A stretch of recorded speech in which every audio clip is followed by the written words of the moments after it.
오늘 설교 제목은 다시는 종의 멍에를 매지 말라인데, 이것은 갈라디아서 총 6장에 있어서 최종 결론부인 5장에 들어가자마자 1절에 나오는 말씀입니다. 5장 1절을 보면 그리스도께서 우리를 자유롭게 하려고 자유를 주셨으니 그러므로 굳건하게 서서 다시는 종의 멍에를 매지 말라. 이 다시는 종의 멍에를 매지 말라, 이것이 사실상 갈라디아서의 주제입니다. 핵심 메시지입니다. 이 말씀은 앞에 4장 말미까지의 율법과 복음의 관계에 대한 결론으로서 아직도 율법의 종노릇하고 미혹받는 사람들, 더 나아가서 육신의 종노릇하는 사람들, 죄의 종노릇하는 사람들에게 진정한 복음으로 자유 얻은 하나님의 자유하는 아들답게 살라고 하는 그런 결론적인 메시지인 겁니다. 근데 아직은 물론 그와 같이 육신의 종노릇하는 단계, 그 메시지까지는 가지 않았습니다만은 복음과 율법의 관계에 있어서 율법에 얽매이지 말라고 하는 이 부분에 있어서 종의 멍에를 매지 말라고 하는 그런 메시지가 두드러지게 확연히 나타나고 있기 때문에 오늘 본문의 제목을 다시는 종의 멍에를 매지 말라, 이렇게 잡은 것입니다. 먼저 1절부터 3절을 보게 되면 내가 또 말하노니 유업을 입을 자가 모든 것의 주인이나 어렸을 동안에는 종과 다름이 없어서 그 아버지가 정한 때까지 후견인과 청지기 아래에 있나니 이와 같이 우리도 어렸을 때에 이 세상의 초등학문 아래에 있어서 종노릇하였더니, 여기서는 지난 시간에 나온 초등교사에 대한 것이고 초등교사에 대한 설명으로 말씀드렸던 것을 사도 바울이 계속 다시 반복한 겁니다. 유업을 이을 아들은 신분상 장차 아버지의 모든 것을 받을 주인이지만, 그러나 아직은 어리기 때문에 어렸을 동안에는 가정교사요 후견인인 그 주인의 종 아래에서, 그리고 주인의 재산을 관리하는 청지기 아래에서 아버지가 정한 때까지 모든 것을 배우고 관리받아야 하는 종과 다름없이 산다는 것이죠. 전에도 말씀드렸다시피 이 후견인은 가정교사의 허락이 없이는 집 밖으로 한 발자국도 못 나갈 정도로 완전히 종과 같이 훈련받게 된 것입니다.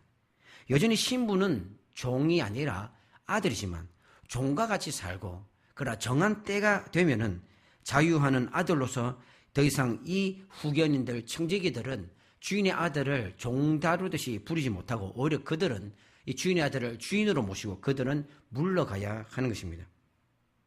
그와 같이 갈라디아 교인들, 곧 우리들도 어렸을 때에, 즉 복음을 몰랐을 때에 세상의 초등학문 아래에서 종노릇했다라고 말하는 것입니다. 앞에 3장에서 초등교사는 우리를 복음으로 인도하는 율법이라는 것을 직결적으로 연결해서 설명하고 있는데, 오늘 나오는 초등교사가 아니고 초등학문은 율법뿐만 아니라 당시 헬라 세계에서 일반들에게 알려져 있는 모든 세상 지식과 학문들, 그리고 모든 이단 사이비를 총망라한 종교와 사상들을 의미하는 것입니다.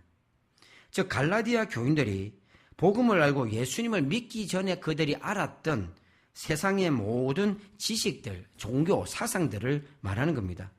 이런 것은 복음에 비하면 다 초등학문이죠.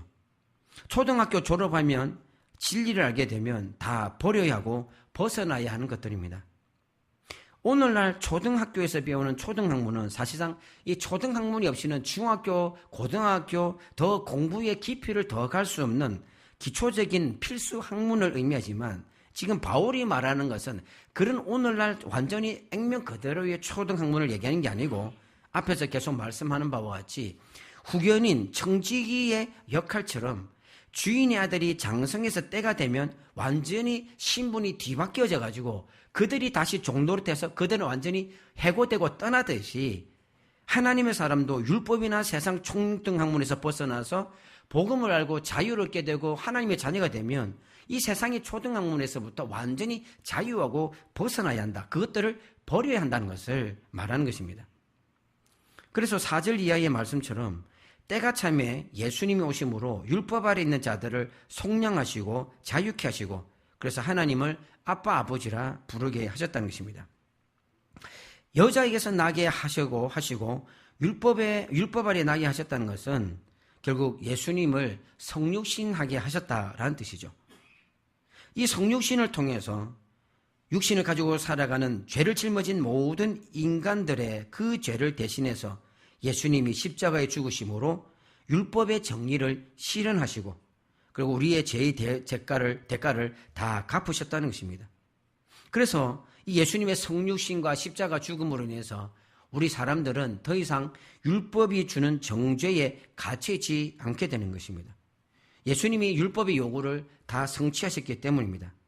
그래서 원래 애초부터 율법은 우리를 구원하지 못하고 우리를 정죄하고 죽을 자라고 정죄해서 십자가에 못 박혀 죽게만 할 것이었는데 예수님이 오셔서 율법의 정죄에 대한 그 사형 선고의 형벌을 대신 받음으로써 원래부터 그랬지만 이제는 율법의 요구를 다 이루신 주님의 십자가의 보혈의 은혜 때문에 더 이상 율법은 우리에게 이런 방구도 말할 자격이 없는 거예요.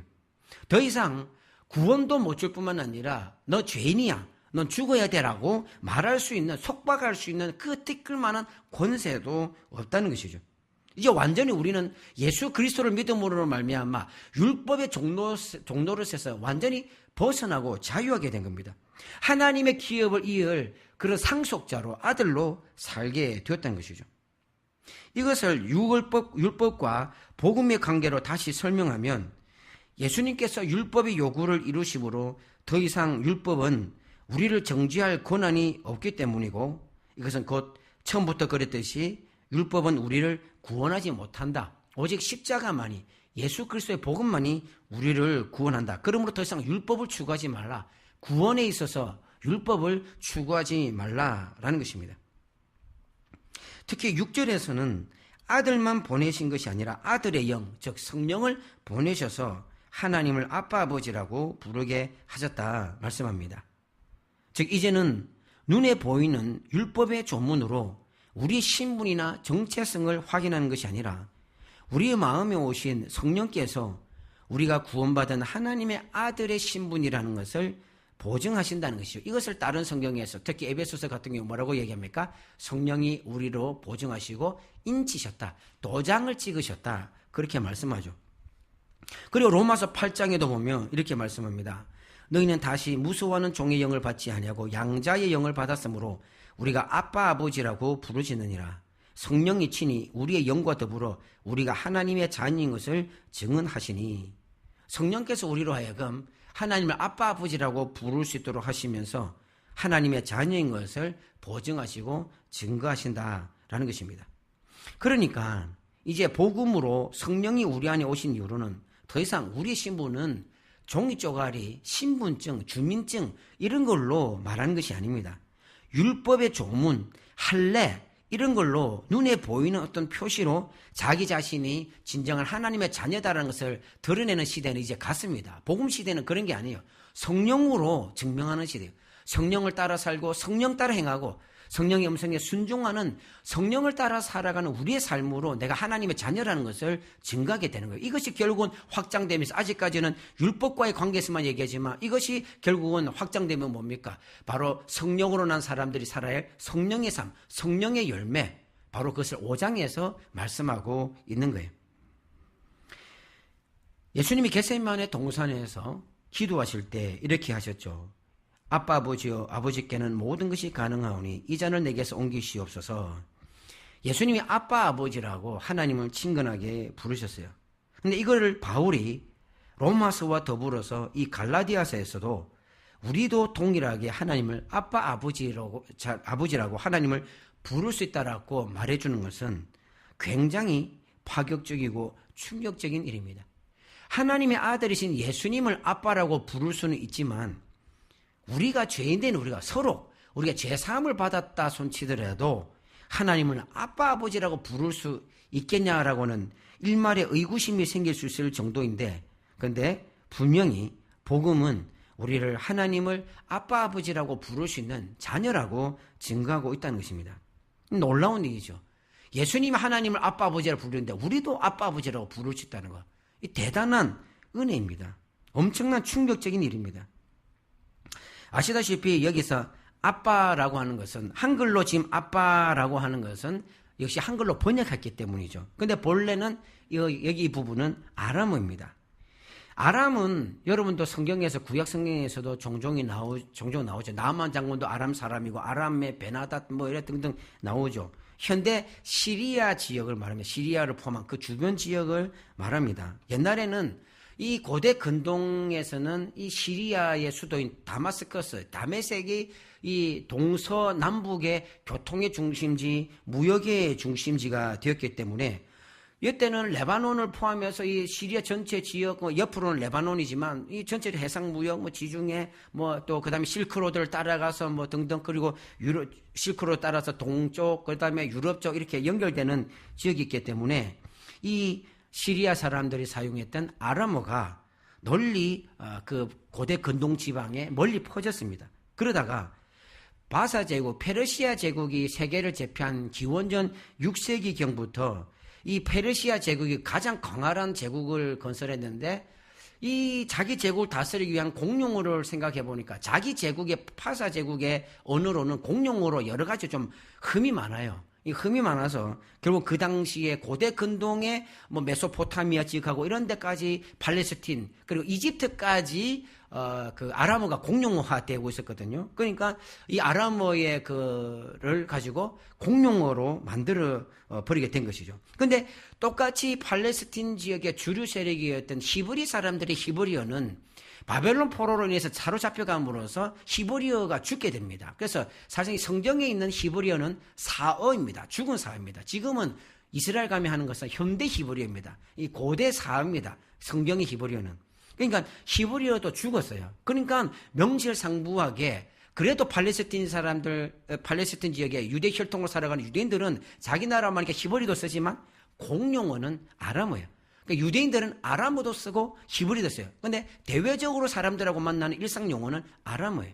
그래서 그 제가 알기로는 패션 오브 크라이스트 영화에서도 이 대본 그 말하는 것은 아람어로 된 걸로 제가 알고 있습니다. 언뜻 제가 들어보니까 아람어 같아요. 아람어도 저도 잘 모르겠는데 영어가 아니고 아람어 같아요. 실제 예수님은 아람어 사용하셨고 이 유대인들이 다 그때 아람어를 계속 사용했습니다.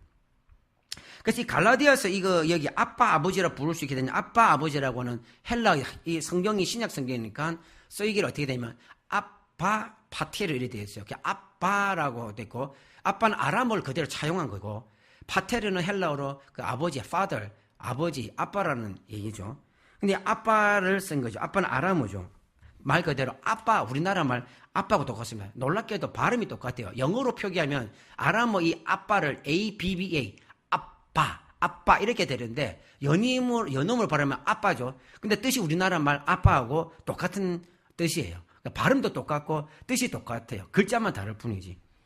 어쨌든 간에 아빠라고 부르진다. 그렇게 그런 놀라운 은혜를 주셨다라고 말한 거죠. 그러면서 8절 이하로 나가면서 더 몰아붙입니다. 이전에 하나님 아닌 자들에게 종노릇 하였더니 이제는 하나님을 알 뿐 아니라 하나님께서 아신 바 된 너희가 어찌 다시 약하고 천박한 초등학문으로 돌아가서 종노릇 하느냐? 왜 날과 달과 절기와 해를 지키냐? 너희에게 수고하며 전하는 이 복음을 헛되게 하느냐? 그렇게 하면서 오늘 본문에서 일단락을 마치죠. 이 8절에 본질상 하나님이 아는 자들에게 종노릇했다라고 하는 말씀의 원어는 신이 아닌 것에 종노릇했다라는 뜻입니다. 이거는 로마서에서 나오는 대로 본질상 우리가 원래 진노의 자녀였다라고 하는 똑같은 신학적인 맥락을 가지고 있는 단어예요. 그래서 이게 뭘 의미냐면 앞에 나온 이 하나님을 믿지 못할 때에 섬기고 따랐던 추종했던 세상 초등학문이에요. 오만 사이비 종교 그때 또 유행했던 영지주의라든지 헬라 철학, 로마 신화들 여러 가지 등등 그 하나님을 모르는 그런 세상 초등학문으로 거기에 종노릇해서 복음을 몰랐다는 것이죠. 그래서 그렇게 하면 어떻게 됩니까? 죽지요. 멸망하죠. 근데 이게 구절로 오면은 약하고 천박한 초등학문이래 가지고 다시 율법으로 그 의미가 환원이 됩니다. 환원됩니다. 왜냐하면 왜 이렇게 얘기하냐면 이 율법 자체라고 하는 것은 하나님이 주신 것이고 하나님의 백성들에게 주신 거예요. 율법은 선한 거예요. 그 자체로는.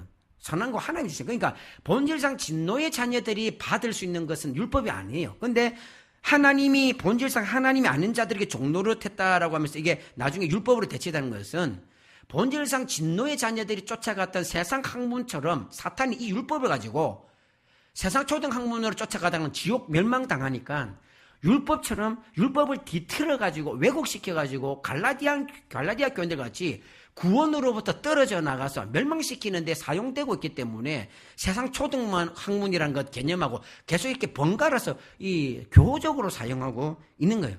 율법은 선한 거예요. 율법 자체로 우리가 뭐 멸망하고 이런 거야. 율법이 우리를 정죄는 하지만 율법 때문에 우리가 지옥 가는 건 아니죠. 우리는 복음을 믿고 지옥 가는 건데. 근데 세상 초등 학문에 매인 사람들이 지옥 가듯이 사탄이 율법 가지고 사람들을 미혹해서 뭡니까? 구원에 필요한 것은 결코 율법이 아닌데 율법을 꼭 지켜야 된다면서 구원을 못 받게 하는 거예요. 그러니까 세상 초등 학문하고 똑같이 종노릇하게 만들어서 지옥으로 멸망시킨다. 그런 의미를 말하고 있는 거예요.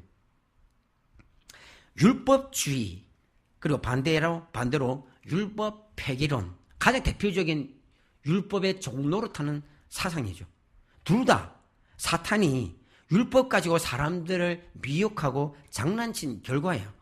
예나 지금이나 조금씩 다 있죠. 옛날엔 좀 더 강했겠지만 율법을 지켜야 구원을 얻을 수 있다는 율법주의나 율법은 구약으로 끝났고 더 이상 쓸모없는 것으로 완전히 폐기되었다 하면서 율법을 다 내팽개치고 그 선한 기능과 정신, 의미도 폐기시켜버려서 사람들로 하여금 방종에 이르게 하는 폐기론.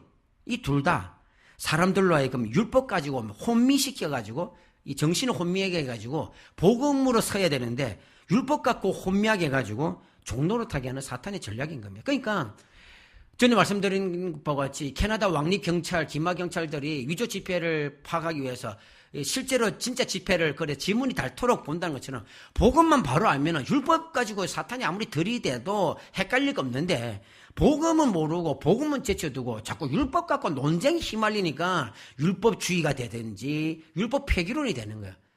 그러니까 오늘날 우리 신앙도 마찬가지입니다.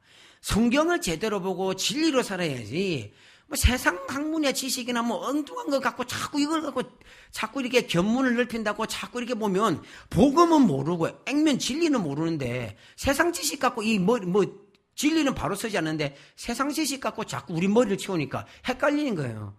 그래서 하나님 말씀 이해가 안 되죠. 깨달아지지 않죠. 헷갈리죠. 튕겨버리죠. 왜 이러냐는 거죠. 그러면 안 된다는 거예요. 그러면 지금 이 시대는 뭐 완전한 이런 유대주의자가 있었던 이 초대교회 같이 완전한 율법주의는 몇 군데가 없지요. 그렇게 몇 군데는 없습니다. 그러나 여전히 율법주의가 있어요. 강경한 율법주의적인 경향이 있어요. 또 반대로 율법 폐기론적인 경향을 가지고 있어요. 이건 뭐냐면은 율법과 복음의 관계를 모른다. 이게 아니고요.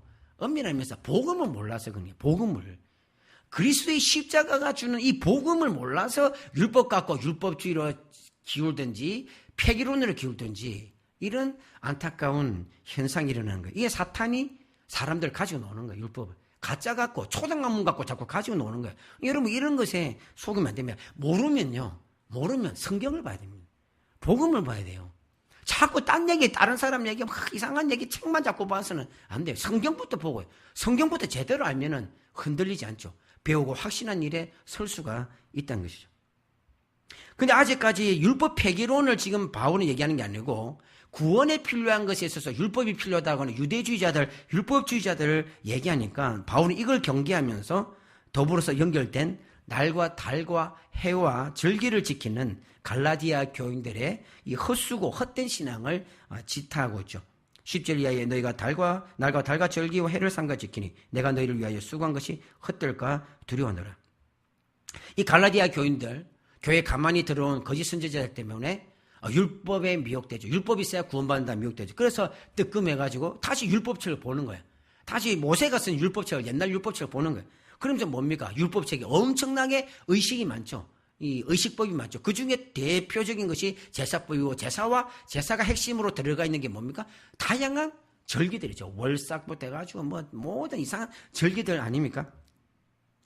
그걸 이렇게 지키는 것이죠. 왜냐하면 구약시대는 이 절기가 상당한 중요한 의미가 있었거든요. 이게 결국 다 복음을 예비하는 그림자였는데 예수 그리스도를 예표하는 것이었는데 제사가 그렇듯이 제사가 최고 아닙니까? 구약 성경 율법에서 최고가 제사예요. 그런데 그 제사는 어떻게 합니까? 지금 폐기됐죠. 날마다 나아가는 제사로서, 인간 제사장을 중보자로 세워서 날마다 나아가는 제사로서는 우리가 결코 의롭다함을, 거룩함을 입을 수가 없으니까 누가 오셨습니까? 예수 그리스도. 그 예수 그리스도가 단번에 드리신 십자가 제사로서 그 제사를 완성했죠. 제사가 주는 죄사함을 완성해서. 그래서 지금은 제사를 안 지내는 거예요. 의식적인 제사법이 없는 거예요.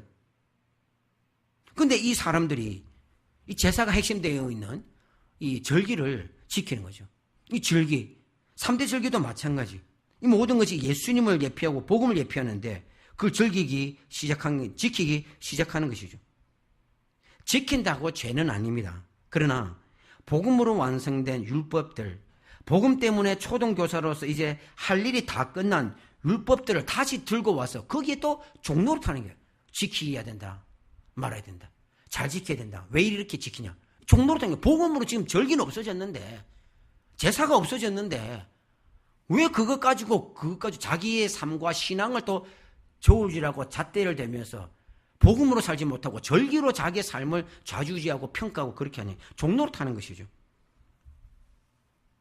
안식일은 주일로 바뀌었습니다. 3대 절기 중 하나인 맥추절은 성령 강림절로 대체되었고, 유월절은 그리스도의 십자가의 죽음으로 완성되었고, 초막절 역시 예수님이 오셔서 십자가의 죽음과 부활로 광야 같은 우리의 삶의 모든 문제를 해결해 주셨으니 모세의 광야 생활을 추억하는 이 절기는 안 지켜도 되거니와 굳이 지킨데도 추수감사의 의미 정도면 족합니다. 그래서 오늘날도 구약시대에 행하던 절기는 하나도 지키지 않습니다.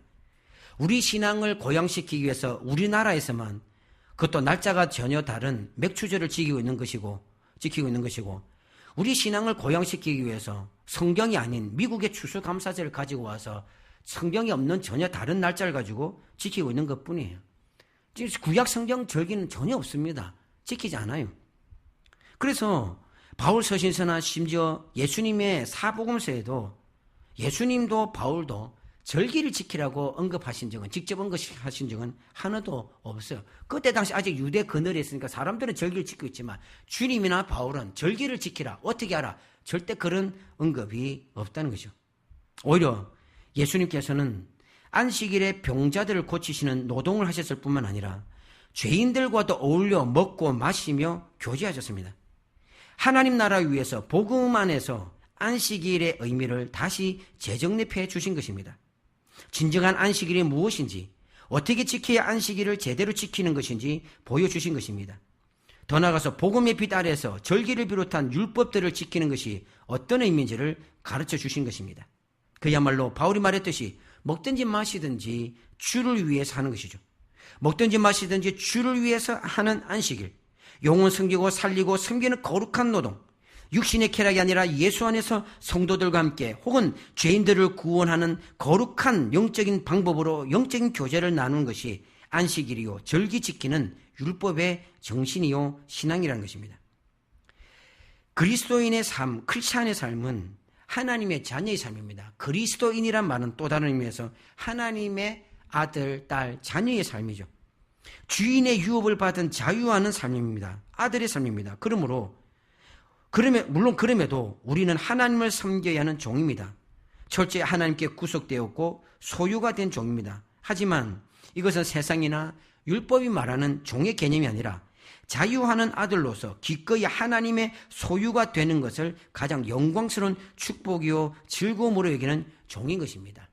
자녀들이 호적에 주민등록 등본에 부모의 자녀라고 들어가 있는 거, 그게 속박입니까?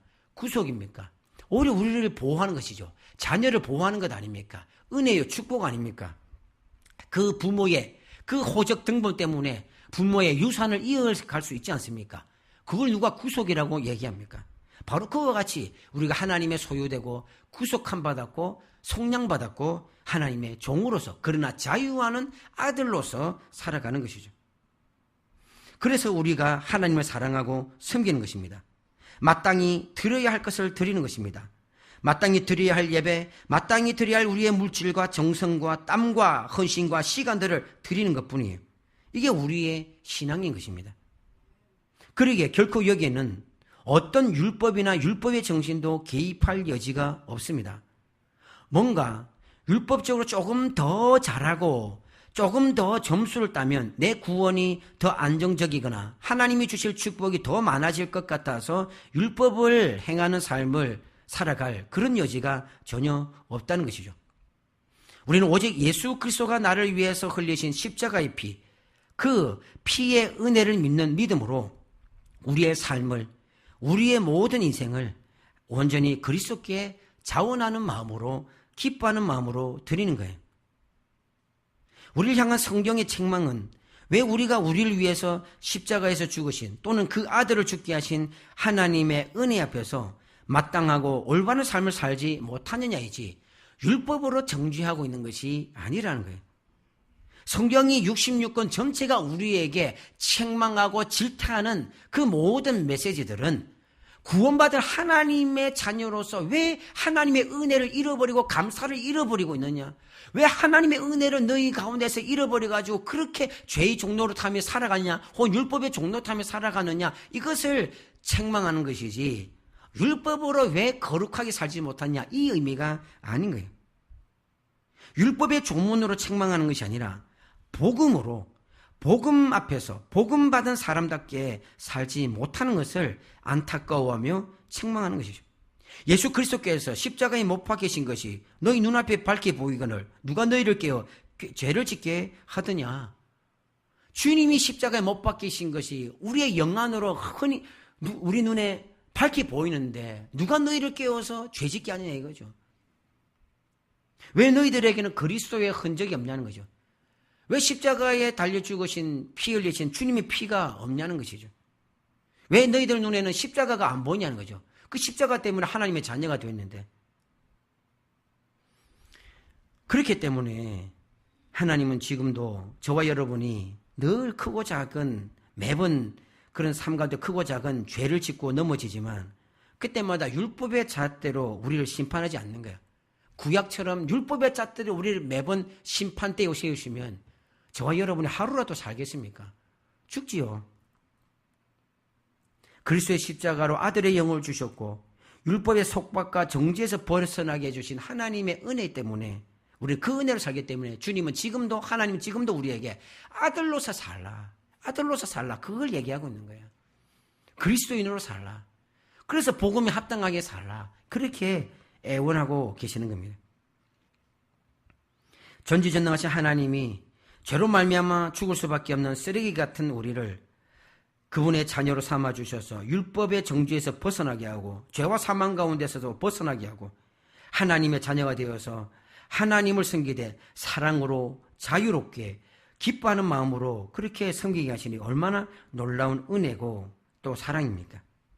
그런데 율법만이 아니라 그 하나님의 은혜와 우리에게 주신 자유를 불신앙과 자신의 이익을 위한 방도력이고 탐욕을 따라 살아가는 그런 방종의 기회로 삼는다면 다시 죄의 종로로 타면서 살아간다면 이 얼마나 또한 안타깝고 어리석은 일입니까? 죄로부터 자유하게 하셨건만 자유하게 된 자신을 다시 죄의 종으로 돌아갈 수는 없는 것입니다. 우리가 반드시 잊지 말아야 할 사실은 두 가지입니다. 하나는 전에 우리가 본질상 진노의 자녀요 죄와 사망의 종이었다는 것입니다. 하나님 아닌 것에 종로로 타며 살다가 영원히 죽을 비참한 불쌍한 죄인들이었다는 것이죠. 그러나 두 번째는 이제 오직 예수 그리스도의 피의 복음으로 인해서 우리가 이 죄와 율법과 세상 초등 학문으로부터 벗어나서 구원받고 하나님의 자녀가 되어 자유하는 사람이 되었다는 것입니다. 우리에게는 아들의 영이 있다는 것이죠. 그래서 전에는 우리를 심판하여 영원히 지옥으로 멸하실 그 무서운 하나님을 아빠라고 부를 수 있게 되었다는 것입니다. 전에는 죽을 수밖에 없는 진노의 자녀여 죄인이었다는 것, 죄의 종이었다는 사실을 반드시 벗어났지만 기억해야 되고 과거에는 그랬다는 걸. 그런데 지금 우리는 그 진노의 자녀 죄의 종로로 탄 데서 벗어나서 하나님을 아빠라고 부르시는 아들의 영이 있는 아들이 되었다는 것을 같이 기억하며 살아야 한다는 것입니다. 너무 많은 사람들이 종교, 교단, 교리에 속박되어 있고 너무 많은 사람들이 죄에 얽매여서 살아가고 있습니다. 감리교 창시자 존 웨슬리는 그가 목사의 아들이었고 그는 곧 젊을 때에 일찍이 목사가 되었습니다.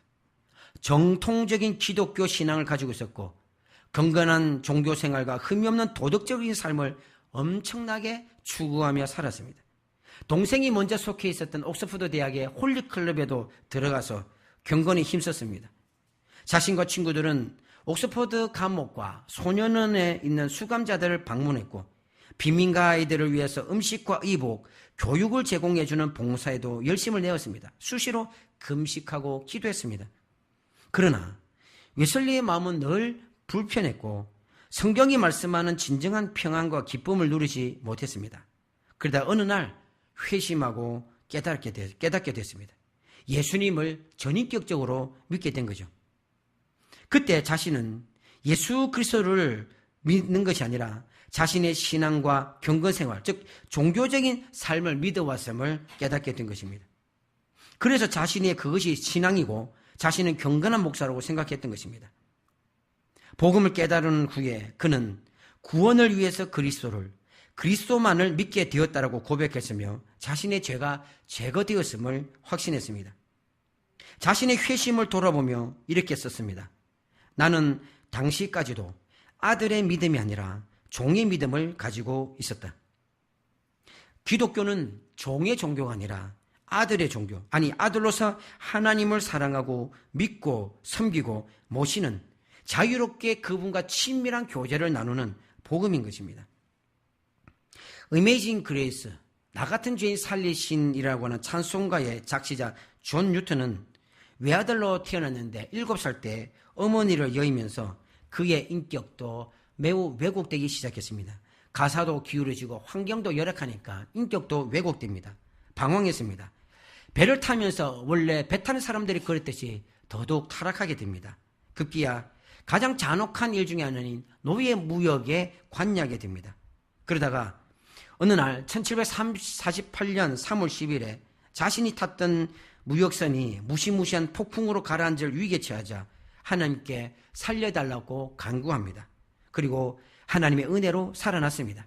이때 그는 하나님의 은혜를 깨닫게 됩니다. 그리고 노예 무역의 일을 곧장 버리게 됩니다. 그는 그동안 하나님을 모독했던 자신을 하나님께서 살려주셨음을 깨닫고 그 은혜를 잊어버리지 않으려고 늘 몸부림쳤습니다. 그래서 그는 그의 집 서재 벽난로 선반이 그 벽에다가 신명기 15장 15절의 말씀을 걸어놓았습니다. 너는 애굽 땅에서 종되었던 것과 내 하나님 여호와께서 너를 속량하셨음을 기억하라. 늘 자신이 죄의 종노릇했다는 것을 기억하기 위해서, 그런 자신을 하나님이 속량하셨음을 기억하기 위해서 이 구절을 벽에다가 걸어놓고 늘 보았던 것입니다. 우리는 과거에 누구였으며 지금 누군지를 깨달아야 합니다. 그래서 어떤 미래가 약속되었고 그 미래를 위해서 어떻게 살아야 할지를 알아야 합니다. 우리는 종이었습니다. 죄의 종이었고 세상 풍속의 종이었고 율법의 종이었고 사람의 전통과 이목과 판단의 종이었습니다. 그러면서도 잘 살고 있다고, 내 마음대로 살고 있다고, 행복하다고 착각했습니다. 종노릇하면서 힘겹게 살아가면서 자신이 종노릇하는지, 왜 힘겨운 삶을 사는지, 자기 인생이 왜 그렇게 평안이 없고 힘든지도 그 이유를 모르며 살아왔습니다. 그러나 이제 예수 그리스도의 피로 말미암아 이 모든 종노릇에서 벗어났습니다. 죄와 세상 풍속의 종노릇, 세상의 이목과 판단과 가치와 사람들의 평판으로부터 자유하게 되었습니다. 율법과 그 정죄로부터도 자유하게 되었습니다. 그러나 자유함이 어떻게 되었습니까? 하나님의 아들이 되었다는 것이죠. 하나님을 아빠 아버지라 부를 수 있는 하나님 나라의 하나님의 아들이 되었던 것입니다. 비록 아직은 이 땅에서 연약한 육신을 입고 살아가지만 하나님께서 더 많은 사람들을 구원하실 때까지, 그 일에 우리를 사용하시는 그 일을 완성하실 때까지 가서 모든 민족으로 제자 삼는 이 위대한 사명을 가지고 살아가는 하나님의 아들이라는 것입니다.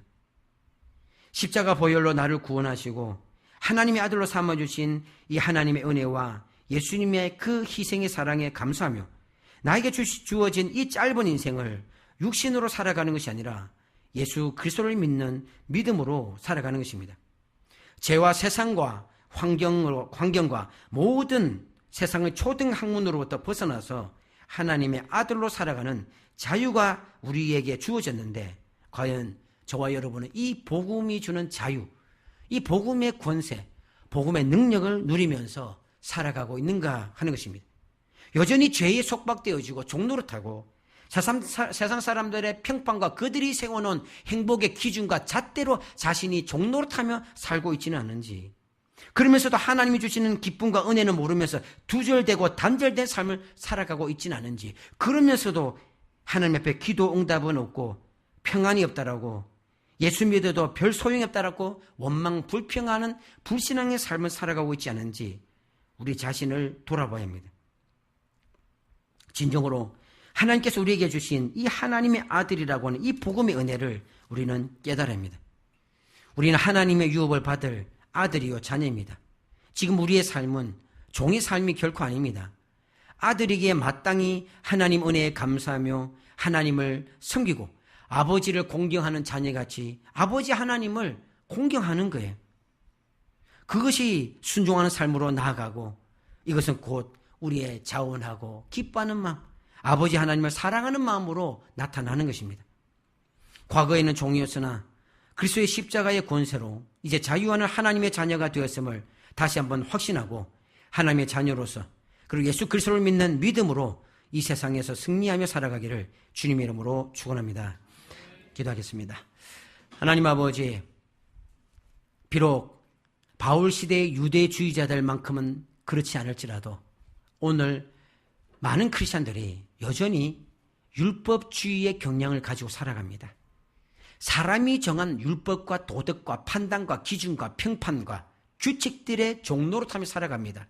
특히나 세상이 세운 그 법칙과 기준, 그것을 하나님의 말씀의 법칙보다 더 중요하게 여기며 거기에 종노릇하며 살아가는 크리스천들이 얼마나 많은지 모릅니다. 복음이 아니라 인간이 세운 전통과 교리에 얽매이면서 자유하지 못하는 삶이 얼마나 많은지 모릅니다. 뿐만 아니라 이 모든 죄에서 속량해 주셔서 하나님을 아빠 아버지라 부르며 내 마음속에서 솟아나오는 나를 죄에서 사망에서 구원해 주시고 기도하는 것마다 응답해 주시는 그 하나님의 놀라운 은혜, 내 대신 피 흘려 죽으신 예수 그리스도의 그 깊으신 사랑을 깨닫고 내 마음을 다하여 헌신하는 그 사랑의 마음이 아니라 참으로 율법으로, 행위로, 형식으로, 종교적으로 신앙생활하는 그런 참으로 안타까운 모습도 우리에게 많이 있음을 보게 됩니다. 자유하는 복음 우리에게 주셨사오니, 하나님을 아빠 아버지를 부르며 주님의 유업을 받을 자유하는 아들로 삼아 주셨사오니, 이 복음을 다시 한 번 더 회복하고 복음의 권세를 누리며 살아갈 수 있도록 도와주시옵소서. 자유합니다. 진리 안에서 우리가 자유한다고 말씀하셨습니다. 성령이 우리 안에 오시면, 진리의 영이신 성령이 우리 안에 오시면 우리가 그 진리로 말미암아 자유하게 한다 하셨사오니, 주여 이 복음의 진리로 자유하게 없어서, 죄로부터 자유하게 없어서, 세상으로부터 자유하게 해 주시옵소서, 사람으로부터 자유하게 해 주시옵소서. 그러나 기꺼이 주님의 종이 되고 하나님을 아버지로 섬기며 복음의 능력, 주님의 그 사랑으로 능히 세상을 이기며 살아갈 수 있는 귀한 하나님의 권속들 되게 축복하여 주시옵소서. 예수님 이름으로 기도드립니다. 아멘. 광고 말씀드리겠습니다. 오예배 후에 구역장 모임 있습니다. 생명 소그룹 사역 세미나 기억하시고 또 기도로 준비해 주시기 바랍니다. 무더운 여름에 우리 어르신들 또 우리 자녀들까지 다 폭염과 음식 물놀이에 주의하시고 힘들지만 또 말씀과 기도로 더 강건해지시면 또 좋겠습니다. 상로 오케스트라 연주회 같습니다. 충북 도청 주관으로 7월 17일 오후 2시 옥천 문예회관에 있습니다. 위에서 기도해 주시고 혹여나 가실 수 있는 분은 가셔서 또 우리 장로님 격려해 주시기 바랍니다. 다 같이 일어서셔서 마지막 찬송 268장 부르신 후에 축도로 예배 마치겠습니다.